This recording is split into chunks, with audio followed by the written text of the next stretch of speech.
In this video, I'm going to show you how to buy crypto on Trading 212. Now, as you can see, I'm currently on the web version of the Trading 212 app, but you can do the exact same thing on the mobile version as well. Now, these buttons are going to be at the bottom, and that's pretty much it. Everything else is very similar to what you can see right now on my screen.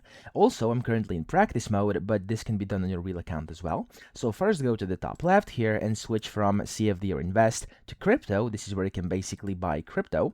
And you can either open a real account or practice with virtual money, which I'm going to do right now. It's up to you what you want to do.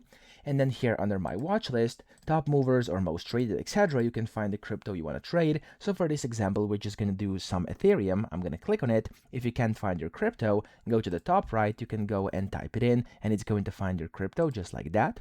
And then you can simply click on the buy button over here, select how much of your crypto you want to purchase, either in the crypto itself or in dollars or euros. I'm going to type in 100 euros. I'm going to click on review order, and since everything looks fine, I'm just going to click on send by order, and there we go. It says you bought this much Ethereum for 100 euros, and there we go. There's the confirmation. So that's how you do it. I hope this video helped you out. If it did, please subscribe to the channel and help me out as well.